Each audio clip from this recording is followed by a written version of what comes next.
పవన్ కళ్యాణ్ దూకుడు పెంచాల్సిన అవసరం ఎంతైనా ఉంది ప్రస్తుత పరిస్థితుల్లో అనేది కొంతమంది రాజకీయ విశ్లేషకులు చెబుతున్నమాట. అధికారంలో రాగానే మొదట్లో ఆయన ఉన్న దూకుడు, అధికారంలోకి రాకముందు విపక్షంగా ఉన్నప్పుడు ఆయన చూపించిన దూకుడు కంపేర్ చేస్తే ప్రస్తుతం గత కొద్ది నెలలుగా ఆయన అంతగా దూకుడుగా అయితే ముందుకు వెళ్ళలేకపోతున్నారు. అధికారంలోకి వచ్చేసిన తర్వాత డిప్యూటీ సీఎం అయిపోయిన తర్వాత ఒక నియోజకవర్గానికి ఎమ్మెల్యే అయిపోయిన తర్వాత ఇంకెందుకు దూకుడుగా ఉండాలి అనేది కూడా కొంతమంది వేస్తున్న ప్రశ్న. కాకపోతే ఇక్కడ ఏంటి అంటే ఒక బాధ్యతాయుతమైన అంటే ఉప ముఖ్యమంత్రిగా ఒక బాధ్యతాయుతమైన పదవిలో ఉండడం వల్ల పవన్ ఏడాది కాలంగా చాలా సంయమనంతో అలాగే సహనంతో ఉన్నారు అని అనుకోవచ్చు. కానీ ప్రభుత్వంలో ఉంటూ కూడా డైనమిక్గా వ్యవహరించాలి అనేదే అందరూ అంటున్నమాట. ఏడాది ఏపీలో ఈ కూటమి పాలన అయితే ఏడాదికి ముగిసింది, పవన్ ముద్ర అయితే గట్టిగా పడలేదు అనేది ఆయన్ని మనసారా అభిమానిస్తున్న వారు గట్టిగా అంటున్నమాట. అంటే జనసేన నాయకులు కార్యకర్తలు అవ్వచ్చు, పవన్ కళ్యాణ్ గారి అభిమానులు కావచ్చు. పవన్ ప్రభుత్వంలో ఉంటే ఆ లెక్కే వేరు, ఆ కిక్కే వేరు అనుకున్న వారికి కిక్ ఇంకా ఎక్కలేదట. ఏడాది పాలనలో చాలా చోట్ల ఇంకా వైసీపీ కాలం నాటి అవశేషాలే కనిపిస్తున్నాయట. మళ్ళీ చీప్ లిక్కర్ అనేది గ్రామాలను కబలిస్తోందట. మహిళల మీద అత్యాచారాలు అలాగే సాగుతున్నాయి. అంతేకాదు దందాలు, అవినీతి, అక్రమాలు ఏ కోసానా తగ్గలేదు. వాళ్ళ పత్రికలే రాస్తున్నాయి. ఈ విషయంలో ప్రభుత్వం గట్టిగా నిలబడితే బాగుంటుంది.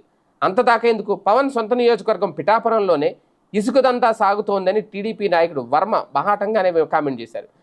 మరి ఇంతలా జరుగుతున్నా పవన్ మునుపటి మాదిరిగా ఫైర్ ఎందుకు చూపించట్లేదు అన్నదే చాలా చోట్ల జనసేనలో సైతం అసంతృప్తి వ్యక్తం అవుతుంది. ఒకప్పుడు విపక్షంలో ఉన్నప్పుడే అంత ఫైర్ అయ్యారు, ఇప్పుడు అధికార పక్షంలో ఉన్నారు, ఆయన తలుచుకుంటే అడ్డుకట్ట వేయలేరా అనేదే.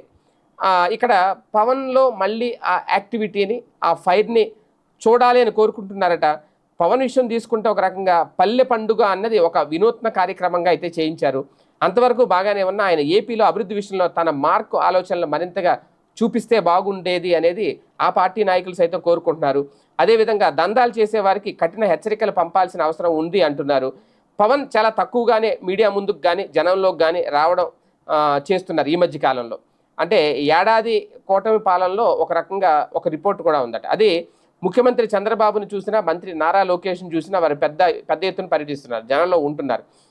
లోకేష్ అయితే ప్రజా దర్బార్ నిర్వహిస్తూ అందరికీ చేరువవుతున్నారు. పవన్కి ఉన్న గ్లామర్ దృష్ట్యా ఆయన జిల్లా పర్యటనలు చేస్తూ రచ్చబండ తరహా కార్యక్రమాలు నిర్వహిస్తూ ప్రజలతో మమేకమైతే ఆ కిక్కే వేరుగా ఉంటుంది అనేది ఆ పార్టీ నాయకులు బాహాటంగా చెప్పకపోయినా లోపలైతే అనుకుంటున్నారట.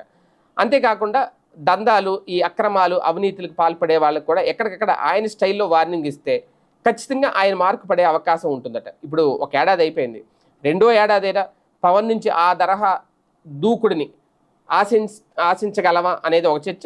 ఆశించాలి, ఖచ్చితంగా ఆయన ఆ దూకుడుగా వెళ్ళగలిగితేనే పవన్ మార్కుతో పాటు జనసేనకు కూడా ప్రజల్లో ఒక ప్రత్యేక గుర్తింపు వస్తుంది అనే వాళ్ళు కూడా లేకపోలేదు.